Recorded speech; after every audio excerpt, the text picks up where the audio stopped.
नमस्कार दोस्तों, आज मैं जी आधुनिक भारत की क्लास 3 को देख रहा हूँ। इसमें ऐसे देखिए, अब इसमें क्या होता है, भारत में अंग्रेज़ों की आर्थिक नीतियाँ, भारत में क्या है, अंग्रेज़ों की आर्थिक नीतियाँ क्या रही थी उसको देखता हूँ मैं। भारत ने एज अंग्रेज़ों में यानी धन का निष्कासन है, जो भारत से क्या हो रहा था, धन का निष्कासन हो रहा था।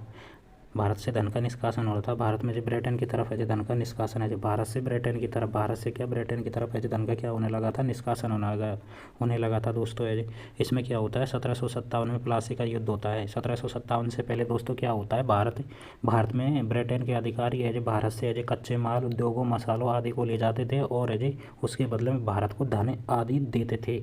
इससे है जो धन का निष्कासन होता रहता था। और 1757 से पहले की घटना है दोस्तों ये, कि जो मसाला कच्चा माल आदि को ले जाते थे ना, उनसे जो ब्रिटेन अधिकारियों को उच्चतम लाभ होता था दोस्तों। उच्चतम क्या होता था, लाभ होता था। अब फिर इसके बाद में क्या होता है, बक्सर का युद्ध हो जाता है। 1764 में बक्सर का युद्ध हो जाता है ना। इसके बाद में, इसके जस्ट बाद में 1765 में जो दीवानी अधिकार करने का निवेश मिल गया था अंग्रेज़ों को। दीवानी अधिकार का निवेश करने का मतलब हो गया था दोस्तों, इनको अंग्रेज़ों को है जो पूरी तरीक़ा से भारत में है जी उद्योगीकरण को बढ़ावा देना और उनको है जो यहाँ पर है जो पूरी तरीक़ा से दीवानी अधिकार मिल गया था इन्हें। दीवानी अधिकार का मतलब भारत में उद्योगीकरण को बढ़ावा देने का अधिकार मिल गया था।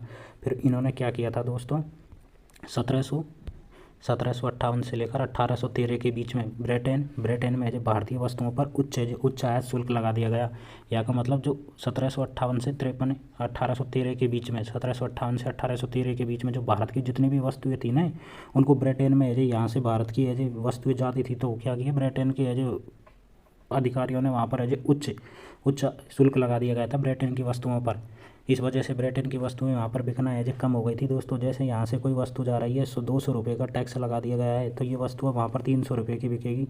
तो फिर क्या है, ब्रिटेन के नागरिकों ने इन्हें खरीदना पसंद नहीं किया। इस वजह से जो पूरी उच्च वस्तुओं पर क्या लगा दिया गया था, शुल्क लगा दिया। इस कारण से भारत का है जो वहाँ पर विकास पूर्ण रूप से रुक गया और ब्रिटेन ने जो उद्योगीकरण को बढ़ावा दे दिया था। उस टाइम है जो ब्रिटेन की वस्तुएं बिक रही हैं, भारत की पूरी वस्तुओं पर रोक लग गया।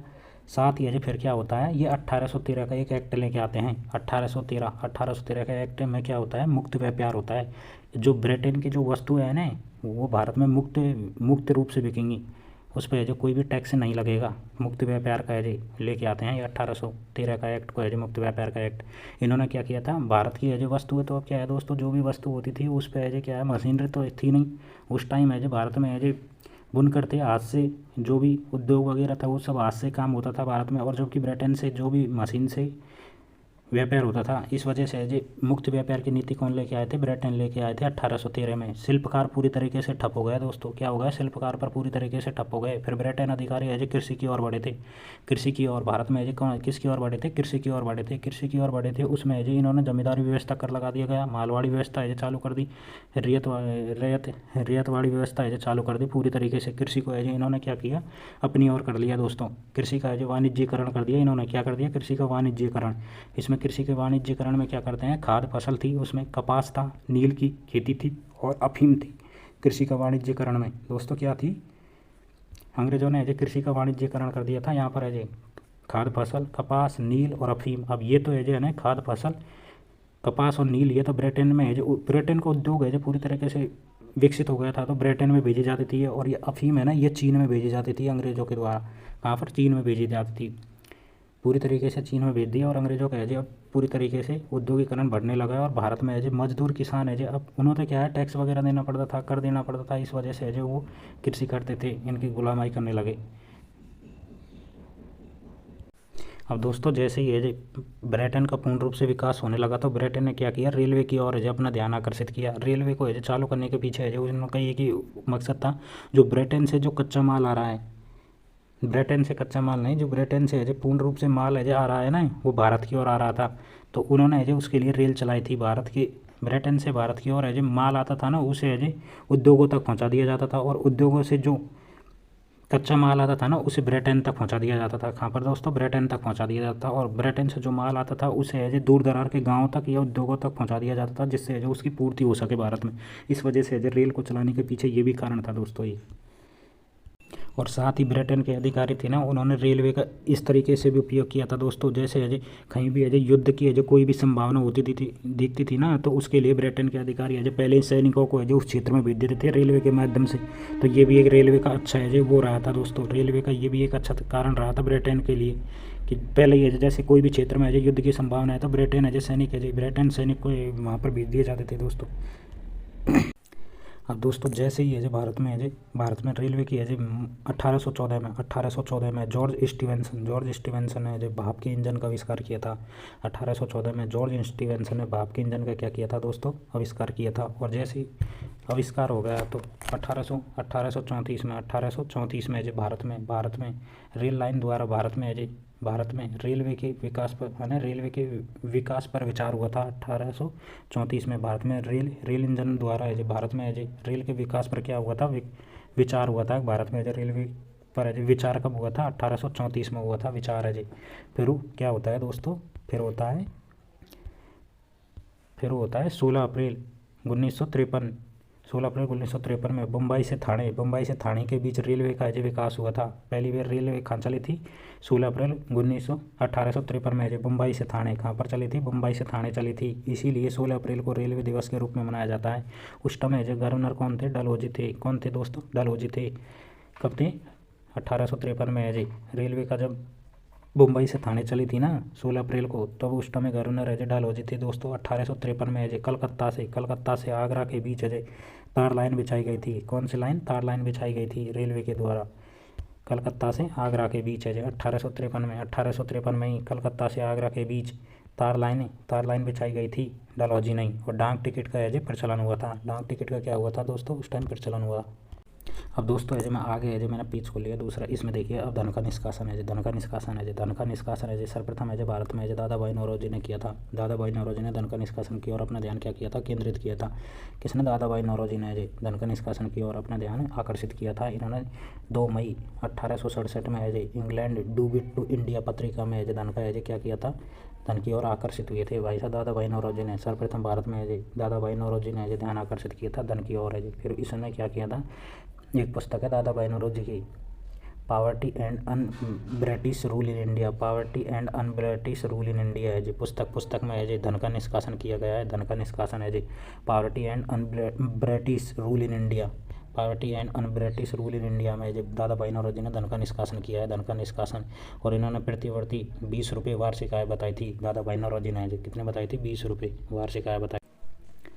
अब दोस्तों दादा भाई नौरोजी को भारत का ग्रेट ओल्ड मैन कहते हैं दोस्तों। क्या कहते हैं, भारत का ग्रेट ओल्ड मैन कहा जाता है ना, ग्रेट ओल्ड मैन कहा जाता है दादा भाई नौरोजी को। और इन्हें भारत के अनौपचारिक राजदूत के रूप में जानते हैं। भारत के ग्रेट ओल्ड मैन तथा अनौपचारिक राजदूत के रूप में जानते हैं दादा भाई नौरोजी को। आगे देखते हैं ये धन का निष्कासन किसने किया था दोस्तों। देखिए धन का निष्कासन सर्वप्रथम दादा भाई नौरोजी ने किया था poverty and British rule in India की पुस्तक में। फिर RC दत्त ने किया था दोस्तों। RC दत्त की पुस्तक हो जाएगी इकोनॉमिक हिस्ट्री ऑफ इंडिया है। इकोनॉमिक हिस्ट्री ऑफ इंडिया में RK दत्त ने धन का निष्कासन किया गया था। फिर रनाडे ने किया था दोस्तों। किसने किया था, रनाडे ने किया था, है ना। JV जोशी ने किया था और गोखले ने किया था दोस्तों। किसने किया था, गोखले ने भी धन का निष्कासन किया था। अब किसने किया, ये देखिए धन का निष्कासन सर्वप्रथम दादा भाई नौरोजी ने किया था poverty and British rule in India पुस्तक में। फिर RC दत्त ने किया था इकोनॉमिक हिस्ट्री ऑफ इंडिया में। फिर रनाडे ने किया था दोस्तों। फिर JV जोशी ने किया था। फिर गोखले ने किया था। अब देखिए दोस्तों आगे देखिए, ये देखिए मद्रास के बोर्ड ऑफ रिवेन्यू के अध्यक्ष थे। मद्रास बोर्ड ऑफ रिवेन्यू के अध्यक्ष थे ना, ये थे जॉन सुलीवन थे दोस्तों। जॉन सुलीवन मद्रास के बोर्ड ऑफ रिवेन्यू के अध्यक्ष जॉन सुलीवन। इसका स्टेटमेंट क्या था, इसने कहा कि ब्रिटिश पद्धति है ना जो एक उसकी तरह है, जैसे गंगा नदी के तट पर अपने खाद्य पदार्थों को निचोड़ लेती है ना, उसकी तरह है जो अच्छी चीज़ों को सबको ग्रहण कर लेती है और उसको निचोड़ के फेंक देती है। इसने कहा था, जॉन सुलीवन ने कहा था।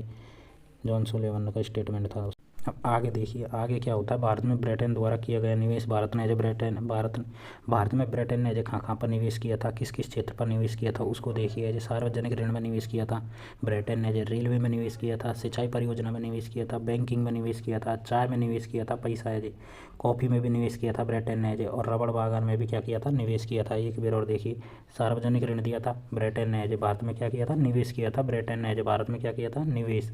सार्वजनिक ऋण में निवेश किया, रेलवे में निवेश किया, सिंचाई परियोजनाओं में निवेश किया, बैंकिंग में किया, चाय में निवेश किया, कॉफ़ी में निवेश किया और क्या किया था, रबड़ बागान में जो निवेश किया था दोस्तों, रबड़ बागान में। अब ये देखिए रेलवे है ना, रेलवे में जो 4.5 से 5% के बीच में गारंटी शुदा ब्याज दिया जाता था, गारंटी शुदा ब्याज दिया जाता था ब्रिटेन के द्वारा। जो रेलवे में है जो 4.5 से लेकर जो 5% के बीच में गारंटी शुदा ब्याज दिया जाता था जो कोई ये जो रेलवे में निवेश करते थे ना उनके लिए। अब दोस्तों अगला देखता हूँ मैं आगे।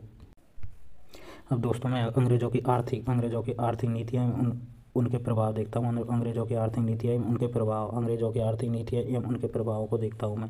अब अंग्रेज़ों ने क्या किया था, सबसे पहले जो जमींदारी व्यवस्था, इसी को है जो स्थायी बंदोबस्त या स्तंभरारी व्यवस्था है जो लागू की गई थी। पहले है जो कौन सी की थी, जमींदारी व्यवस्था कहते हैं इसी को स्थायी है जो बंदोबस्त कहते हैं, और स्तंभरारी व्यवस्था इसी को कहते हैं। जमींदारी व्यवस्था, स्थायी व्यवस्था तथा स्तंभरारी व्यवस्था है जो अंग्रेज़ों ने सबसे पहले लागू की गई थी। इसे किया गया था 23 मार्च 1973 को कॉर्नवालिस है लॉर्ड कॉर्नवालिस के द्वारा लागू किया गया था। 22 मार्च है 1793 को है जी लॉर्ड कॉर्नवालिस के द्वारा लागू किया गया था। एक मिनट और देखता हूँ, 1 मिनट।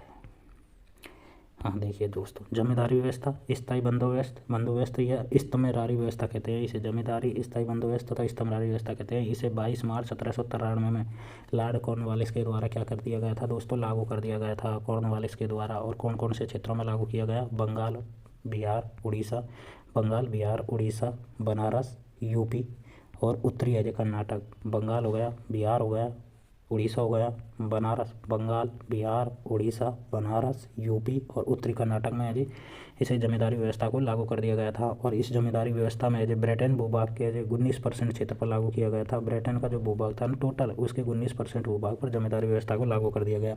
और इस जमींदारी व्यवस्था में आगे क्या होता है देखिए, जमींदारी व्यवस्था, जमींदारों एवं मालगुजारों को भूमि का यदि स्वामी मान लिया जाता था। भूमि का क्या मान लिया जाता था, स्वामी मान लिया गया। जमींदारों व मालगुजारों को भूमि का क्या मान लिया गया दोस्तों, स्वामी मान लिया गया था। इसमें है जमींदारी व्यवस्था में जमींदारों व मालगुजारों को भूमि का क्या मान लिया गया, स्वामी मान लिया गया।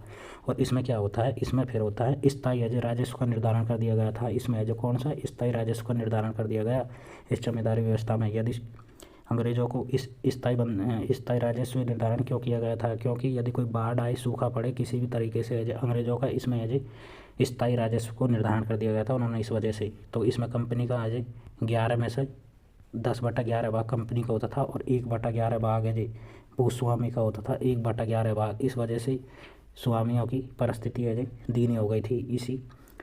इस वजह से स्थायी राजस्व का निर्धारण किया गया था। अंग्रेज़ों ने स्थायी राजस्व का निर्धारण कर दिया। और सूर्यास्त कानून का संबंध स्थायी बंदोबस्त से हो जाएगा, मतलब जमींदारी व्यवस्था से संबंधित है। सूर्यास्त कानून है सूर्यास्त कानून किससे संबंधित हो जाएगा, जमींदारी व्यवस्था या फिर स्थायी बंदोबस्त या स्तंभरारी व्यवस्था कहते हैं इसे ही। हम आगे देखता हूँ रियतवाड़ी व्यवस्था। दोस्तों ये कानून, ये सूर्यास्त कानून है ना, सूर्यास्त कानून स्थायी बंदोबस्त से संबंधित है या मतलब जमींदारी व्यवस्था से संबंधित है। सूर्यास्त कानून यह था दोस्तों, जैसे ब्रिटेन अधिकारियों ने एक डेट फिक्स कर देते थे, जैसे 30 मार्च है, 30 मार्च को डेट फिक्स हो गई तो 30 मार्च की सूर्यास्त से पहले, सूर्यास्त खत्म होने से पहले ये कर को देना पड़ता था इसको। ये था सूर्यास्त कानून इस वजह से दोस्तों इसे क्या कर दिया, सूर्यास्त कानून का संबंध स्थायी बंदोबस्त से था दोस्तों। अब मैं पढ़ता हूँ दोस्तों रैयतवाड़ी व्यवस्था। रैयतवाड़ी व्यवस्था है टॉमस मुनरो तथा कैप्टन रीड के द्वारा शुरू की गई थी, यानी टॉमस मुनरो तथा कैप्टन रीड के द्वारा शुरू की गई थी। ये रिकॉर्ड के लगान सिद्धांत पर आधारित थी। सर्वप्रथम तमिलनाडु के 12 महल में लागू की गई थी। ये सर्वप्रथम कहाँ पर, तमिलनाडु के 12 महल में लागू की गई थी ये रैयतवाड़ी व्यवस्था को। और इसे तमिलनाडु, मुंबई, मद्रास और असम में लागू किया गया था। कहाँ पर किया गया था, तमिलनाडु, मुंबई, मद्रास और असम में लागू किया गया था। टॉमस मुनरो तथा कैप्टन रीड के द्वारा शुरू की गई थी। रिकॉर्ड के लगान के सिद्धांत पर आधारित थी। सर्वप्रथम तमिलनाडु के 12 महल में लागू किया गया था इसे। सर्वप्रथम भूभाग, इस भूभाग पर तमिलनाडु के 12 महल में दोस्तों तमिलनाडु के 12 महल में सर्वप्रथम लागू किया गया और तमिलनाडु, मुंबई, मद्रास और असम में लागू की गई थी। और ये जो ब्रिटेन के भूभाग था ना, ब्रिटेन के भूभाग से 51.7% क्षेत्र पर लागू हुई थी। ब्रिटेन के भूभाग के कितना 51.7% क्षेत्र पर लागू किया गया था इसे। किसानों को इसमें क्या किसानों को ये जो भूमि का स्वामी माना गया था दोस्तों। किसानों को ये जो भूमि का क्या माना गया था, स्वामी माना गया था। इस व्यवस्था में 1/2 तक कर को वसूल लिया जाता था, या मतलब आधा % कर, आधा कर वसूल लिया जाता था। इसमें जो खेती होती थी उसका आधा रियायतवाड़ी व्यवस्था में। और प्रत्येक 20 से 30 वर्ष प्रत्येक 20 से 30 वर्ष में प्रत्येक 20 से 30 वर्ष में लगान के पुनर्निर्धारण की बातचीत की गई थी। इसमें प्रत्येक 20-30 वर्ष में इसमें कानून में बदलाव होता था। इसमें कुल भूभाग 51.7% क्षेत्र पर था। इसमें किसानों को स्वामी मान लिया गया। और इसमें इस व्यवस्था में आधा % कर वसूला जाता था। इसमें इसको किसने, टॉमस मुनरो तथा कैप्टन रीड ने शुरू किया गया था। अब दोस्तों मैं अगली व्यवस्था देखता हूँ। ये देखिए, अब इसमें ये चीज़ देखिए, स्थायी बंधु व्यवस्था है जिसे मैं जमींदारी व्यवस्था कहते थे, उस पर 19% भूभाग में था। और ये रियायतवाड़ी व्यवस्था है, ये 51.7% पे है। और मालवाड़ी व्यवस्था है, ये 30% क्षेत्र पर थी दोस्तों। हमें मालवाड़ी व्यवस्था को देखता हूँ। मालवाड़ी व्यवस्था है ना, मालवाड़ी व्यवस्था है ये जमींदारी व्यवस्था का संशोधित रूप था। मालवाड़ी व्यवस्था जमींदारी व्यवस्था का क्या था, संशोधित रूप था दोस्तों। संशोधित क्या था, रूप था। मालवाड़ी व्यवस्था ये हॉल्ट मैकेंजी द्वारा शुरू की गई थी 1822 में। हॉल्ट मैकेंजी ने 1822 में शुरू की गई थी दोस्तों। 1822 में हॉल्ट मैकेंजी के द्वारा शुरू की गई थी। और ये आगरा अवध मध्य प्रांत और पंजाब में, आगरा अवध मध्य प्रांत और पंजाब में शुरू की गई थी। कहाँ पर की गई थी, आगरा अवध मध्य प्रांत और पंजाब में शुरू की गई थी। भूभाग कितने भूभाग का, 30% भूभाग पर शुरू की गई थी। 30% भूभाग पर शुरू की गई थी। इसके अंतर्गत गाँव का जो है ना, इसके अंतर्गत सामूहिक रूप से गाँव का जो भूस्वामी होने का दावा करने वाले व्यक्ति के साथ ही ये व्यवस्था शुरू की गई थी। इसके अंतर्गत गांव का जो भूस्वामी होने वाले व्यक्ति जो दावा करता है ना, उसके अंतर्गत ये व्यवस्था क्या की गई थी, शुरू की गई थी। है ना, मार्टिन बर्ड के निर्देश में यह व्यवस्था क्या की गई थी, शुरू की गई थी। मार्टिन बर्ड के निर्देशन में यह व्यवस्था शुरू की गई थी। और इसमें 1836 में इसमें क्या किया गया था, सुधार किया गया था 1836 में। और भू राजस्व कर है ना, जिसका 33 से 55% लिया जाता था। इसमें भू राजस्व कर 33 से 55% लिया जाता था। एक बार और देखिए, मालवाड़ी व्यवस्था है जमींदारी व्यवस्था का एक संशोधित रूप था। हॉल्ट मैकेंजी द्वारा 1822 में शुरू की गई थी। आगरा अवध और मध्य प्रांत और पंजाब में शुरू की गई थी। भूभाग 30% भूभाग पर शुरू की गई थी। इसके अंतर्गत गाँव का भूस्वामी होने का दावा करता ना, उसके तहत यह व्यवस्था लागू की गई थी। और मार्टिन बर्ड के निर्देशन में यह व्यवस्था शुरू की गई थी 1836 में। इसमें सुधार किया गया था। और भू राजस्व कर 33 से 55% लिया जाता था दोस्तों। इसमें अब मैं देखता हूँ प्रशासनिक नीतियाँ दोस्तों। अंग्रेजों की प्रशासनिक नीति अंग्रेजों की प्रशासनिक नीतियाँ क्या थी। इसने प्रशासनिक नीतियों में 4 था। एक तो सिविल सेवा थी इनकी, एक सेना थी, एक न्याय था और एक पुलिस थी। सिविल सेवा थी, सेना, न्याय और पुलिस थी इनकी प्रशासनिक नीतियों में। अब इनकी जो सिविल सेवा थी ना, इन्हें इस्पात का चौकट कहा जाता था। इस्पात का चौकट कहा जाता था। सिविल सेवा को इस्पात का चौकट कहा जाता था। अब सेना है ना, इसमें भी 2 थी, एक तो दीवानी और एक फौजदारी थी। कौन सी थी, दीवानी और फौजदारी। इनकी 4 प्रशासनिक नीतियाँ हैं, सिविल सेवा, सेना, न्याय और पुलिस है। अब न्याय में जुडिशरी में कौन सी आती है, दीवानी और फौजदारी आ जाती है। अब पुलिस को देखते हैं दोस्तों। पुलिस में क्या है, कॉर्नवालिस ने जमींदारों के अधिकारों को छीनकर आधुनिक रूप से पुलिस चौकी की स्थापना की थी। जमींदारों के अधिकारों को छीनकर आधुनिक पुलिस चौकी की स्थापना की थी। और उस पुलिस चौकी की स्थापना की ना, उसको दरोगा के नियंत्रण में था। पुलिस चौकी किसके नियंत्रण में थी, दरोगा के नियंत्रण में थी। पुलिस है ना, जो कॉर्नवालिस ने जमींदारों के अधिकारों को छीनकर आधुनिक रूप से पुलिस चौकी क्या की थी, स्थापना की। और उसका दरोगा के नियंत्रण में थी वो पुलिस चौकी है। और जिला का अधीक्षक कौन होता था उस टाइम जिला में था अधीक्षक। जिला किसके अधीन था, अधीक्षक के अधीन था कॉर्नवालिस के समय। और गाँव में कौन होता था, पुलिस का चौकीदार होता था। जिला अधीक्षक के नियंत्रण में होता था दोस्तों। जिला अधीक्षक के नियंत्रण में होता था। अब मैं देखता हूँ, अब नागरिक सेवा को देखता हूँ मैं। यानी सिविल सेवा का जनक किसे कहा जाता है, कॉर्नवालिस को माना जाता है सिविल सेवा का जनक है। सिविल सेवा का जनक किसे माना जाता है, कॉर्नवालिस को जाना है। भारतीयों की योग्यता और ईमानदारी पर किसे विश्वास नहीं था, कॉर्नवालिस को विश्वास नहीं था, है ना। भारतीयों की योग्यता और ईमानदारी पर कॉर्नवालिस को क्या नहीं था, विश्वास नहीं था। अधिकारों को जो भ्रष्टाचार से बचने हेतु वेतन बढ़ा दिया गया था। इनके अधिकारों को भ्रष्टाचार से बचने हेतु है क्या बढ़ा दिया गया, वेतन बढ़ा दिया गया था। सिविल सेवा का जनक कार्नवालिस था दोस्तों। मैं आगे चलता हूँ और देखता हूँ। भारतीयों को योग्य व ईमानदार पर विश्वास नहीं था। कार्नवालिस को क्या नहीं था, भारतीयों की योग्यता और उनकी ईमानदारी पर विश्वास नहीं था। अधिकारियों को भ्रष्टाचार से बचने हेतु उनका क्या बढ़ा दिया जाता था, वेतन बढ़ा दिया जाता। कुल मिलाकर कहने का अर्थ ये है कि जो कार्नवालिस है ना, जो भारत में जो अधिकारी है ना, उनको जो आगे नहीं बढ़ने देते थे। इस वजह से जो उन्हें भ्रष्ट बताते थे, भ्रष्ट है जी। आगे देखता हूँ अब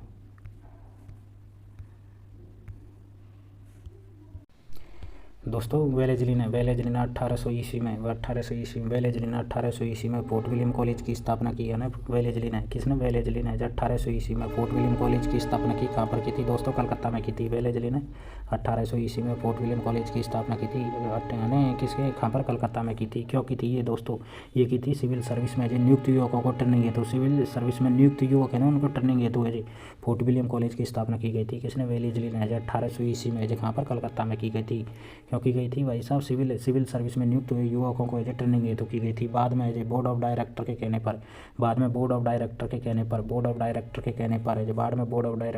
पर 1806 ईस्वी में ब्रिटेन के हेलीबरी कॉलेज में प्रशिक्षण या मतलब ट्रेनिंग दिए जाने लगा था। बाद में है ना, बोर्ड ऑफ डायरेक्टर ने इससे मना कर कहा कि इसे 1806 में ब्रिटेन के हेलीबरी कॉलेज में प्रशिक्षण हेतु ट्रेनिंग दी जाने लगी थी। और 1853 में और बाद में क्या होता है, 1853 में प्रतियोगिता परीक्षण के माध्यम से सिविल सर्विस में नियुक्ति की जाने लगी थी। या मतलब पेपर के माध्यम से यानी प्रतियोगिता परीक्षा के माध्यम से यानी सिविल सर्विस की नियुक्ति की जाने लगी थी दोस्तों।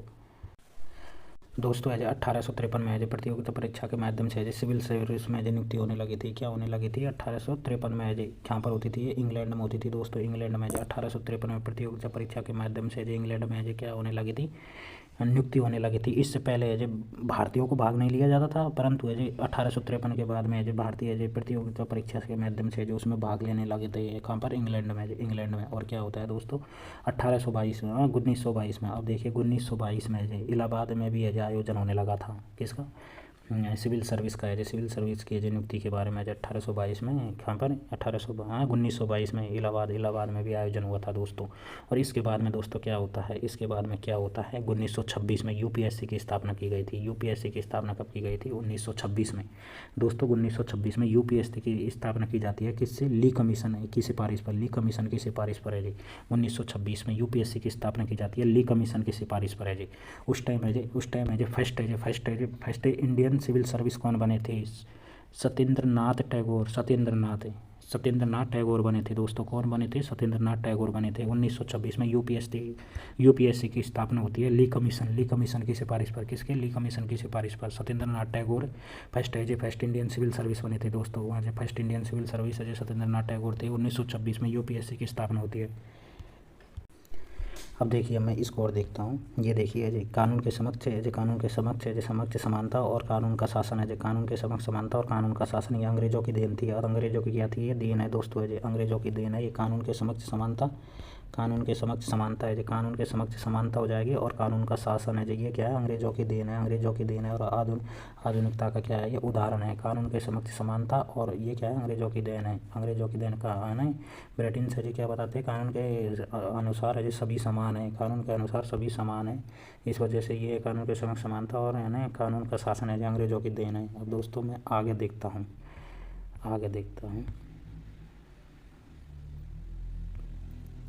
चलो दोस्तों इसको मैं यहीं ख़त्म करता हूँ, रुको और देखता हूँ। अब अंग्रेजों की सामाजिक एवं सांस्कृतिक नीतियाँ, अंग्रेजों की क्या सामाजिक व सांस्कृतिक नीतियाँ दोस्तों, इसको और देख लेता हूँ मैं फिर। अंग्रेजों की सामाजिक व सांस्कृतिक नीतियाँ अंग्रेजों की सामाजिक व सांस्कृतिक क्या नीतियाँ, इसमें भाई साहब 1813 ईस्वी में अंग्रेजों ने अयस्क चेप की नीति चलाई थी। अंग्रेजों ने क्या चलाई थी, अयस्क चेप की नीति चलाई थी। इसमें भारत में लूट की प्रक्रिया चलता रहा था अयस्क चेप की नीति में है ना। अयस्क चेप की नीति में अब अयस्क चेप की नीति है ना, इसमें क्या लूट की प्रक्रिया चलती रही थी भारत में मुक्त व्यापार है। अब देखिए 1813 का एक्ट आता है ना, इसमें मुक्त व्यापार हो जाएगा नहीं। तथा 1813 का एक्ट में एजुकेशन के क्षेत्र में 1 लाख रुपये सालाना पुरस्कार प्रस्ताव रखा गया था। 1 लाख रुपये का सालाना प्रस्ताव रखा गया था। 1 लाख रुपये क्या रखा गया था? सालाना प्रस्ताव रखा गया था दोस्तों। इसमें क्या रखा गया था? 1813 के एक्ट में जो मुक्त व्यापार था तथा एजुकेशन के क्षेत्र में 1 लाख रुपये सालाना प्रस्ताव रखा गया था। फिर आ जाएगी हस्तक्षेप की नीति। हस्तक्षेप की नीति में जो रंग भारतीय हो लेकिन रुचि में जो ब्रिटेन हो, रंग तो क्या हो उनका भारतीय हो लेकिन रुचि में ब्रिटेन हो। हस्तक्षेप की नीति में, हस्तक्षेप की नीति में जो रंग भारतीय हो लेकिन रुचि में जो ब्रिटेन हो, रंग भारतीय हो लेकिन जो रुचि में क्या हो? ब्रिटेन हो। अब ये आगे देखिए,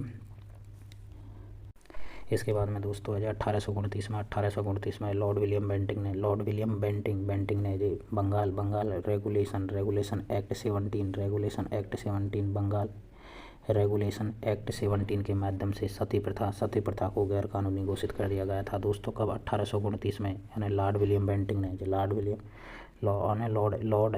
विलियम बेंटिंग ने 1829 में लॉर्ड विलियम बेंटिंग ने बंगाल रेगुलेशन एक्ट 17 के माध्यम से सती प्रथा को कानूनी रूप से घोषित कर दिया, गैर कानूनी रूप से क्या कर दिया? घोषित कर दिया गया था। राजा राम मोहन राय का इसमें क्या रहा था? महत्वपूर्ण योगदान रहा था। राजा राम मोहन राय का महत्वपूर्ण योगदान रहा था दोस्तों इसमें।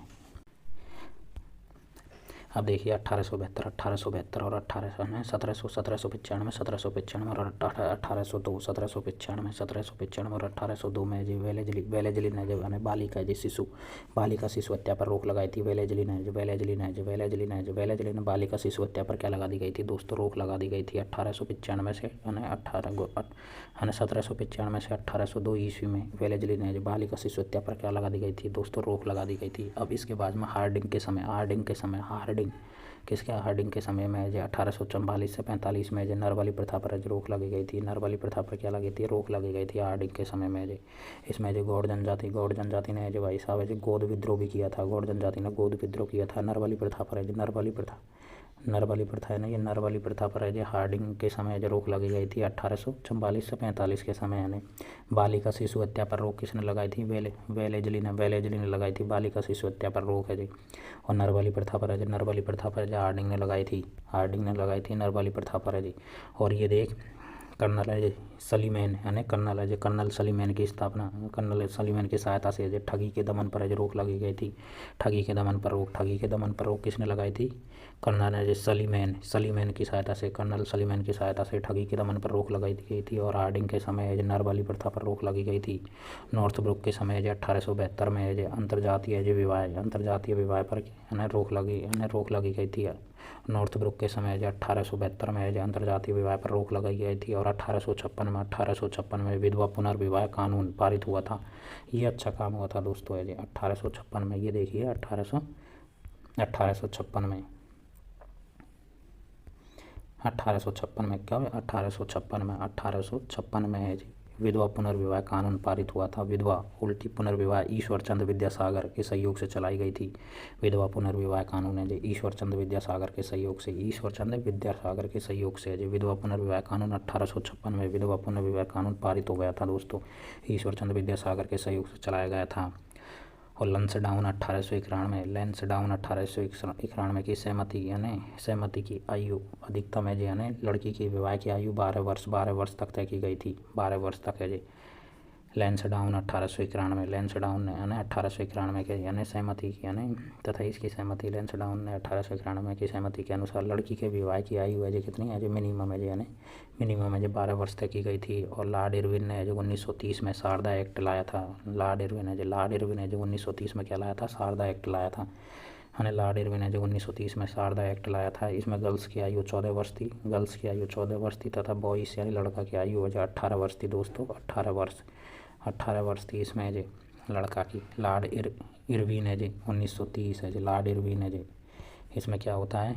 लैंसडाउन है जो 1891 यानी इसकी सहमति से लड़की की विवाह की आयु है जो 12 वर्ष थी। इसमें विवाह की आयु लैंसडाउन 1891 के तहत है जी यानी लड़की की विवाह की आयु 12 वर्ष थी। जबकि अजय लॉर्ड इरविन ने जी शारदा एक्ट आया था। कौन सा? शारदा एक्ट के तहत गर्ल्स की आयु 14 वर्ष थी जबकि बॉय की आयु है 18 वर्ष। लड़की की आयु 14 वर्ष तथा बॉय की आयु 18 वर्ष थी है जी। लॉर्ड इरविन शारदा एक्ट को कौन लेके आया था? शारदा एक्ट को है जी लॉर्ड इरविन। 1930 में शारदा एक्ट आता है। लड़की की 14 वर्ष तथा लड़का की 18 वर्ष आयु निर्धारित की गई थी दोस्तों।